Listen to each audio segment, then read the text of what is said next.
The Nikon is running. Yes. So, you guys, I'm going to tell you a personal story about when I had a good full-time job and I quit it to become a full-time photographer. I'll tell you about the trials and tribulations that I had, and hopefully it will help you in deciding on whether you need to keep your day job or whether you need to become a full-time photographer. Whether or not you listen to my advice or whether or not this story is applicable to you at the time, I hope you enjoy. So, my name is Marty, and in 2020, January 2020, I had a good job. I was working at Lifetime Fitness. I was an account manager, a fancy name for somebody that sells gym memberships. So, if you came into Lifetime and you wanted to join, I was your guy. And this was my first good job that I actually enjoyed. Like, I had access to a great gym for free, great environment, a lot of growth potential in the company. But anyway, January 2020 comes, COVID hits, blah blah blah. Once the gyms reopen in like August, September, I come back, but just my energy just isn't the same because during COVID, I had spent a lot of money. I got some Fuji cameras. I got some gear, some lenses. You know what I'm saying? I was spending that check that they were sending. And so by the time it was time to come back to work for real, it just didn't hit the same. Work didn't hit the same. I was a different individual. I feel like we all were. So when I came back, there was just certain stuff I just couldn't tolerate anymore. I just was tired of calling people and bothering people. Like, imagine calling somebody like, yo, hey, the gyms are back open. Do you want to come back? And people are just like, no, I don't want to come back. I'm working out at home. And so sales were slow. And I was just like, man, this is whack.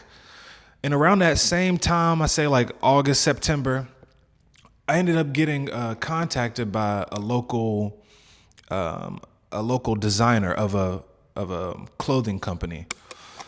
And he was like, yo, I like your work.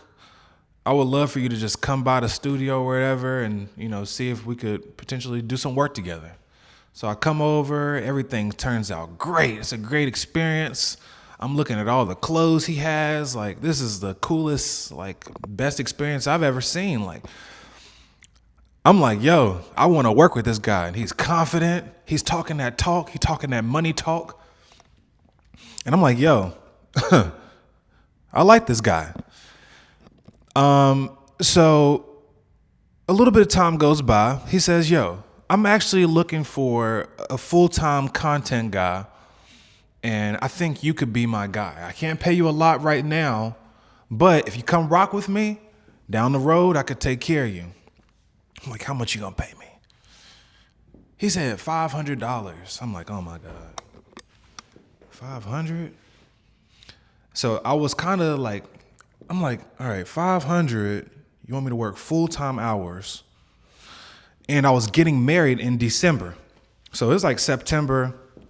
I'm over there thinking like, yo, should I quit my job I don't like?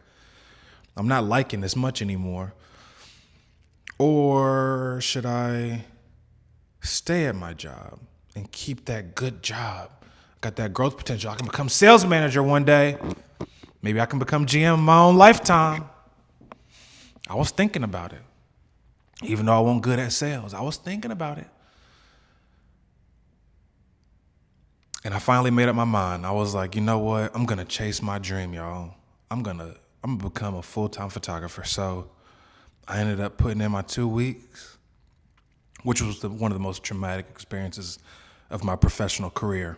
I remember going into my boss's office because I had to come in and do it face-to-face because I just respected the guy so much. He was a good guy.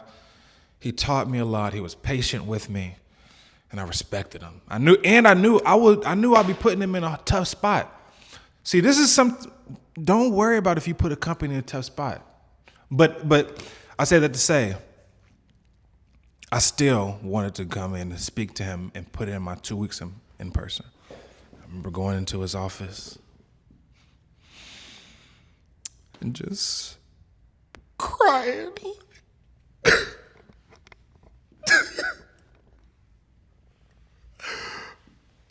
can't do it anymore. I just want to try doing the photography thing. You know that I've been doing it and I have opportunity. So I want to go ahead and put in my 2-week notice.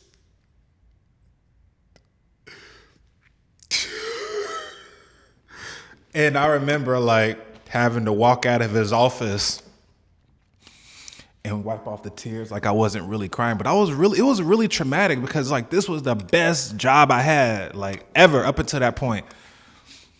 Man, I had moved up because at first I was just working at the front desk at the gym. You see, I was working at the front desk, just checking people in, scanning you in. Hi, welcome to Lifetime. Hi, welcome to Lifetime. Have a great workout. And I got promoted. So I felt like I was really doing something. I felt like, so I had to quit. I ended up working with the guy. You can go look on my page to see some of the work that we were doing. It was the end of 2020 and the beginning of 2021.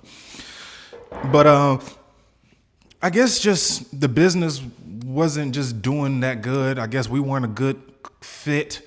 And I remember 1 week working and I don't think I got paid.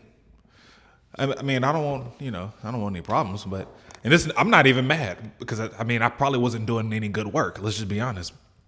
But, I'd say it was like March or April 2021. I was pretty much without a job and I had quit to become a full-time photographer. So how do you think I felt?